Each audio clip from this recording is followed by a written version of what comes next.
Hey everybody, it's Gina here, and I haven't been able to pop on because I've had a very busy week, but I just wanted to put a quick video on for ideas for something sweet or not sweet, depending on what you want.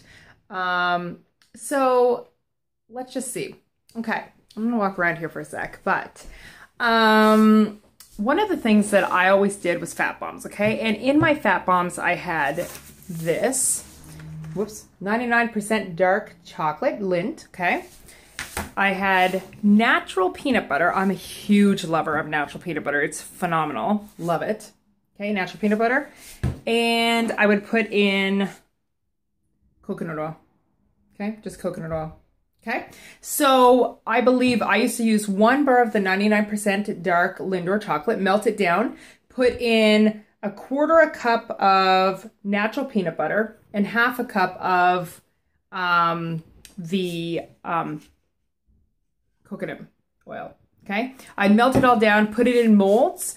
I used to get between 16 and 20 little fat bombs out of it. Now, if you prefer and you like sweetener, I try to stay away from sweetener, but if you like sweetener, then something like stevia. Watch to see what your stevia has in it though, because a lot of stevia has a lot of additive things, and you can even find sugar, grams of sugar and carbs in it. And you shouldn't have that when you're doing that. Okay, so that's one thing that I used to do. I don't do it so much anymore because I actually find that I was very, very, very highly addicted to it. So I had a hard time saying no to them. Now something I did actually for Thanksgiving, I think it was last year, I took and went and got a can of pumpkin puree. You could actually just go ahead and get some actual pumpkin around. I mean, I live in the valley. We have pumpkins everywhere. I just didn't have time to actually go to the whole thing of like doing it myself. But non-sweetened pumpkin puree. And you could take and combine that. I remember combining mine with some cream cheese, beating it up with some cream cheese. Just portion out your cream cheese. I can't remember how much I did, but basically just sort of record how much you put in, okay? So if you're putting like 1 tablespoon of cream cheese, then it's 50 calories, I believe, or 40 calories. And I can't remember, I think it's like 5 grams of fat, but you can look at the package.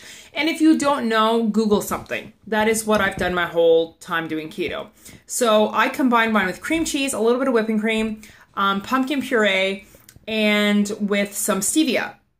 And yeah, so some stevia and that, and I took and whipped it all up and I let it set, and it was like almost like a cheesecake pudding. So there's something you could do.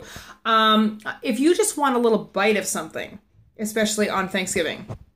One thing I used to do as well, take 1 tablespoon of cream cheese, put it in a dish, add pumpkin pie spice, as much as you want, a little bit of stevia, smush it up together, and it's almost like a pumpkin pie cheesecake, and it's completely keto. So, and it just gives you 1 bite of something.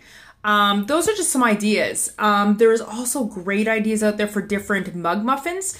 So you could take and find a vanilla keto mug muffin and add some pumpkin pie spice to it, or some different spices. Just mess around with stuff. That's the way I've actually found a lot of my stuff that I do for sweets.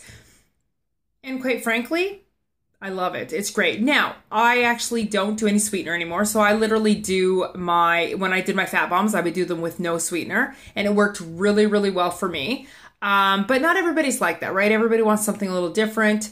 You could take any of those things that I just said and just mix it up with something different, especially the cheesecake ones. You could put any kind of, you know, if you wanted a vanilla flavor, you put vanilla in it. So there's just a couple ideas. Thanksgiving is this weekend for us Canadians, and I love it. I plan to do my carb up meal actually during then, so that I can have the sweet potato, I can have squash if I want to, I can have all that stuff. I will keep it low fat and higher carb. Because I can have fats anytime. So, I mean, I could just load my stuff in butter, but that doesn't work well for a carb up for me. If you guys want to know any more about carb ups, then go to healthfulpursuit.com and look up carb up there, or on YouTube, put her healthfulpursuit.com carb up and she'll give you ideas too. Or even better, buy her book called The Keto Diet. It's amazing.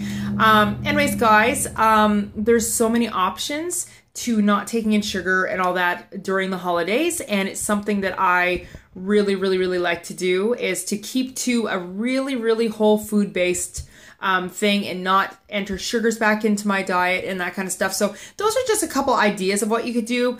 Don't be afraid to mess around. Just record, Google things, put calories down, see how many portions you get. This is how I have actually discovered a lot of my stuff. And I am actually going to start putting on my actual process of doing everything, and pictures you'll find on Instagram at Keto Low Carb Gina, or on Facebook at Half the Person I Used to Be. I actually have actual recipes on there and everything. So go ahead, take a look at either of those things, guys, and have a really great Thanksgiving weekend. See you guys.